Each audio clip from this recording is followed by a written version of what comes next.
네, 반갑습니다.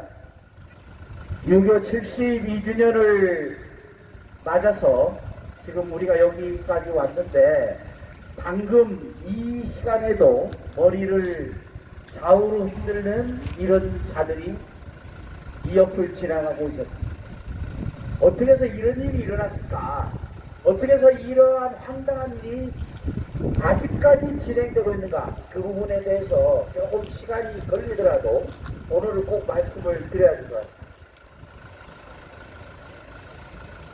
여러분들 죄송하지만 피카소를 기억하실 겁니다. 피카소, 실존주의라고 일컬어지는 사르트르, 쌍쪽의 가수인 이브몽땅, 세 사람의 공통점이 무엇인가 싶습니다. 공산주의자들입니다. 이 공산주의자들, 특히나 이브몽땅은 부자가 철저한 공산주의자입니다. 그런데 피카소가 6.25 전쟁 직전에 프랑스 공산당의 부탁을 받고 그린 그림이 있습니다. 그것이 파리 평화회의에서 그려진, 그것을 위해서 그려진 비둘기 그림입니다. 그 후로 계속해서 비둘기는 평화의 상징처럼 되어버렸습니다. 얼마 전에 김정은과 문재인이 회담을 할 때도 비둘기가 그려졌습니다. 그 비둘기는 북침서를 주장했던 피카소가 그린 그림이었습니다. 피카소와 사르트르와 이브몽땅 등이 그렇게 터무니없는 주장으로서 전 세계 지식인들의 뇌를 마비시키고 또 잘못된 판단을 하도록 이끌었던 것이다. 그렇게 생각할 수가 있는데, 그로부터 얼마가 지난 후에 앞에서 강석정 목사님이 말씀하신 것처럼 시카고대 석자 교수인 브룩스 커밍스라는 자가 나타났습니다. 이 자가 무엇을 말했는가? 6.25는 내전이다. 내재적 원인에 의해서 발생한 것이다. 그리고 그 주장이 터무니없는 것으로 밝혀진 이후, 그러니까 94년도에 옐친이 소련의 국가 기밀을 공개하면서 남침이 명확해지자, 그때는 무슨 말로 호도했느냐 하면은, 이것은 6.25의 남침을 뿐만 아니라 6.25는 누가 시작했는가는 물어볼 필요가 없다 라는 말로서 북한의 죄를 연재를 했습니다. 이런 자들을 따르는 자들이 지난 5년 동안 대한민국의 정체성을 무너뜨렸습니다. 문재인의 말들 하나하나 대부분이 브룩스 커밍스의 이른바 수정주의 사관에 의한 것입니다.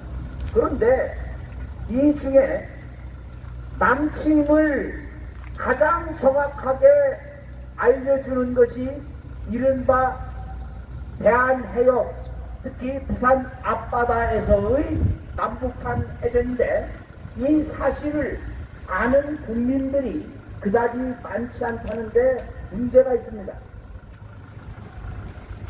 북한의 휴송선이 개선박이 나타났다는 것을 백두산호에 알린 시각은 1950년 6월 25일 당일 오전 11시였습니다. 그런데 당시 대한민국 최초의 군함인, 유일한 군함이었던 백두산호는 유교와 낙이 불과 6년 전에 건조된 것입니다. 그 배를 군인들의 가족들이 15,000달러를 모으고, 거기에다가 이승만 대통령의 지시에 의해서 45,000달러를 모아서 6만 달러를 가지고 손원일 제독이 미국에 가서 그거를 사서 해양 실습선으로 쓰이던 배를 사와서 중간에 하와이에서 함포를 설치하고 돌아와가지고 일주일 동안 전국을 다니면서 순회하고 돌아온 날짜가 6월 24일입니다. 6월 24일 돌아와서 휴가를 받고 나가 있다가 명령을 내려도 겨우 사람이 없으니까 출항을 할 수가 나갈 수가 없으니까 오후 5시에 돼서야 출동을 했는데 바로 이 앞바다에서 오후 8시에 칠암 앞바다에서 배 선박을 발견했습니다. 그래서 추격전이 일어나서 새벽 자정에 즈음에서야 겨우 그 배를 우리 이 병사들이 3명의 희생자를 하고 그리고 600명의 무장군인을 태운 북한의 수송선이 마침내 수장되었습니다. 이 사실만으로도 우리는 너무나도 자랑스러운 부산 시민입니다. 부산 앞바다에서 만약에 그 수송선이 침몰되지 않았더라면 어떻게 지금의 대한민국이 있을 수가 있겠습니까? 그런데 우리들이 모르는 사실이 또 있습니다. 그 수송선이 내려오기 전에 새벽에 묵호항에 북한의 게릴라들이 상륙을 했습니다. 그리고 조금 아래에 또 울진 쪽에서 상륙을 했습니다. 이것은 치밀하게 준비된 남침이라는 것을 알려주는 가장 전형적인 예임에도 불구하고 이것은 어느 누구도 어느 교과서에도 어느 역사서에도 기록되어 있지 않습니다. 이것이 우리가 처해 있는 현실이에요. 그러니까 이른바 문화를 자처하는 자들 피카소니 사르트르니 이무몽땅이니 심지어는 역사학자인 브루스 커밍스까지 이런 자들이 앞장서서 북침을 주장하고 이것의 죄는 미국에 있다 라고 얘기를 하니까 거기에 세뇌된 이 선량한 국민들이 잘못해서 6.25가 왜 일어났는지 6.25의 피해가 어떠했는지 그거를 아직까지도 제대로 인식하지 못하고 있다는데 비극이 있지 않겠습니까? 그런데 우리는 제대로 알지 못하는 또 하나의 비극이 있습니다. 그러니까 6.25 당시에 35,000여 명의 학살된 자가 있다라고 하는 북한 황해도의 신천에서 이루어진 이것이 마치 모든 희생자가 미군에 의해서 저질러진 것처럼 그렇게 왜곡된 정보를 전달하는 것이 지금의 현실이고 그 자리에 김일성의 지시에 의해서 신천 박물관이 세워졌는데 날조된 역사로서 이걸 가르치기가 힘들지 않겠습니까? 그런데 한국에는 12,000여 명, 그 12,000여 명의 비극이 거기에서 희생된 비극이 있는데 이거를 도대체 누가 말을 합니까? 그런데 우리는 여전히 특히 문재인 정권 하에서 학살이라면은 대한민국 군경에 의해서 저질렀다. 이런 황당한 주장을 믿는 사람들이 너무나도 많다는 것입니다. 제가 어린 시절을 보냈던 문산 강경에서는 거기 한 교회에서 68명의 기독교인 전원이 끔찍한 학살을 당했습니다. 그런 일을 얘기를 하지 않습니다. 현재 정확하게 밝혀진 기독교인 반도 잔인한 방법으로 우물에 던져지고 직창으로 찔러 죽임을 당하고 이러한 일에도 불구하고 이런 얘기를 왜 하지 않느냐 하는 것입니다.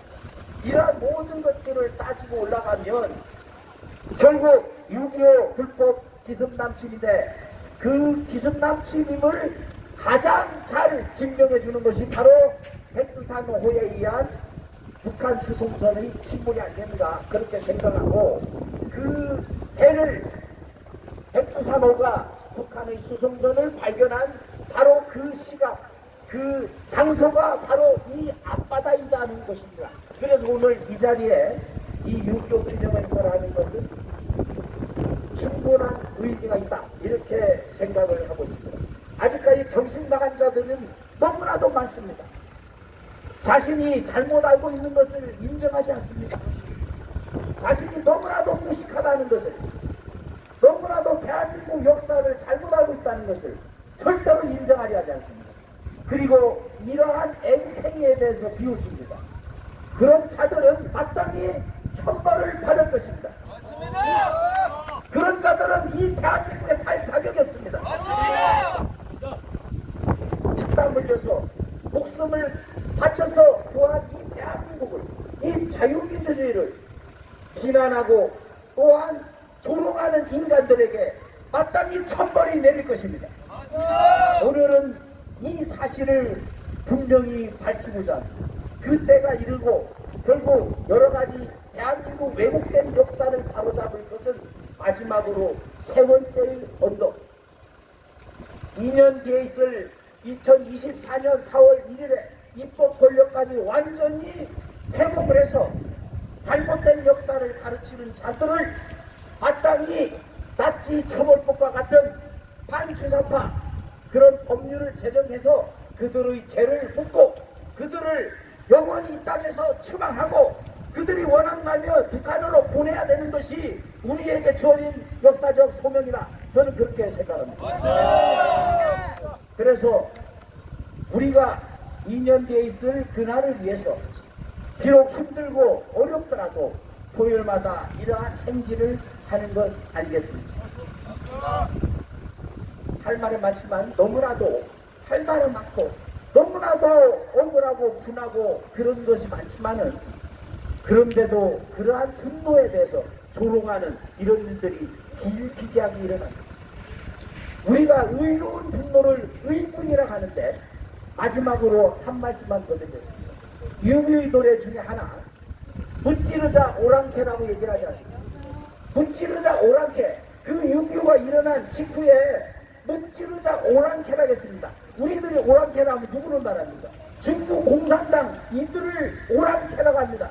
그러니까 6.25는 김일성이 일으킨 것은 맞지만 6.25의 진행 과정에 절대적으로 중국 공산당 모택동이 개입했다는 것을 우리의 앞서간 분들이 무찌르자 오랑캐 몇백만이냐, 이것이 북한 김일성의 택배가 되었던 중국 공산당이라고 하는 것을 명백히 우리 앞서간 선배들이 알고 있었던 것입니다. 6.25가 일어난 지 72년, 이제 6.25 당일날 태어난 그 해에 태어난 사람들이 이미 72살이 됐습니다. 그때 철이 든 사람 같으면은 이미 이제 언제 갈지 모르는 그런 나이가 됐습니다. 우리에게 주어진 삶은 무엇인가? 이걸 제대로 알아야 되는데 도대체 문재인이란 이 빌어먹을 인간이 도대체 지난 동안에 무엇을 했습니까? 이 인간이 지난 5년 동안 대한민국의 통일을, 자유통일을 막은 중국에 대해서 하루라도, 단 하루라도 그 눈치를 보지 않은 자가 있습니다. 그래서 우리는 그러한 역사적 사실을 제대로 보고 익히고 그 다음에 탈원전 대신했던 태양광의 이익이 무엇이었습니까? 그런 대한민국의 자유통일을 막은 중국, 또한 대한민국의 이 많은 해악을 끼친 이러한 중국에 대해서 늘 그 눈치밥을 본 문재인에 대해서 우리는 마땅히 역사적 죄가를 물어야 하지 않겠습니까? 그래서 마지막으로